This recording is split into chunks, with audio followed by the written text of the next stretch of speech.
Numéro 10. La tarentule dorée. La Poecilopteria ornata est une énorme mygale arboricole d'environ 20 cm de diamètre qui vit au sud du Sri Lanka. Elle se distingue par les marques jaunes qu'elle possède sous ses pattes et qui lui permettent d'intimider ses ennemis.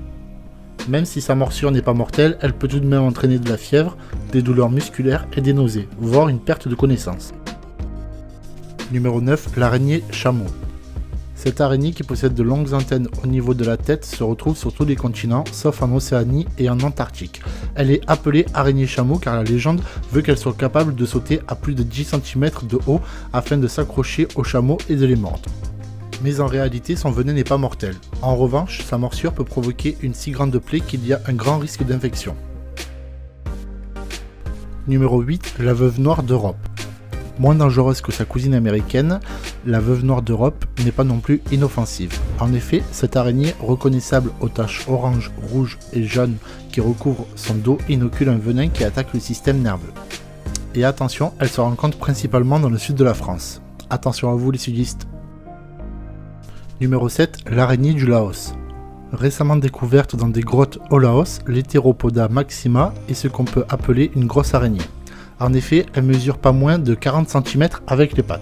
Sa morsure est généralement sans danger sauf si elle décide d'inoculer du venin. Dans ce cas, c'est la paralysie assurée. Numéro 6. L'araignée géante d'Inde. En 2012, un village du nord de l'Inde s'est vu soudainement envahi par une nuée d'araignées géantes et inconnues. Très agressives, ces araignées ont alors mordu tout ce qui se trouvait sur leur passage, causant plusieurs morts. Encore pire, ces arachnides ont la particularité de rester accrochés à leurs victimes, à la manière d'un pitbull. Numéro 5. L'araignée des sables.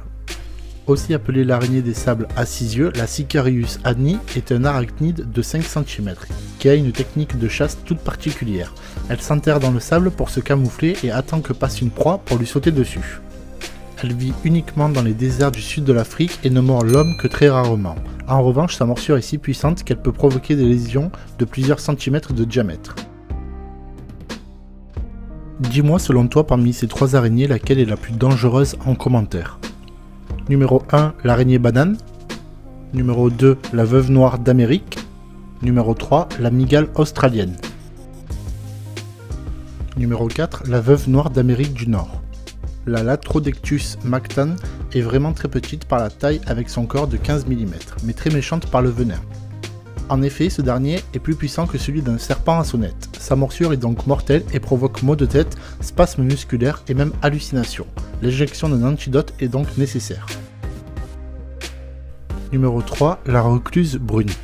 La Loxosceles reclusa, aussi appelée araignée violoniste, est une petite araignée au venin surpuissant.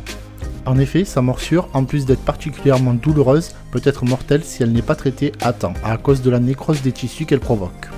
Elle se rencontre principalement aux États-Unis. Numéro 2, la mygale australienne. L'Atrax robustus est la mygale la plus célèbre d'Australie, et pour cause. Elle aime se cacher dans les maisons, ce qui la rend particulièrement exposée aux humains. Or, elle est dotée d'un tempérament particulièrement agressif et attaque tout ce qui bouge. Sa morsure est mortelle, mais le venin peut être enrayé si un antivenin est administré dans l'heure qui suit. Numéro 1, l'araignée banane. La Phoneutria ferra est surnommée araignée banane, pour la simple et bonne raison qu'elle a tendance à se cacher dans ses fruits. Cette grosse araignée se rencontre principalement au Brésil et au Pérou, et possède un venin très puissant. Sa morsure provoque des nausées, des vertiges et des troubles nerveux, et peut même entraîner la mort. Toutefois, il existe un antidote particulièrement efficace.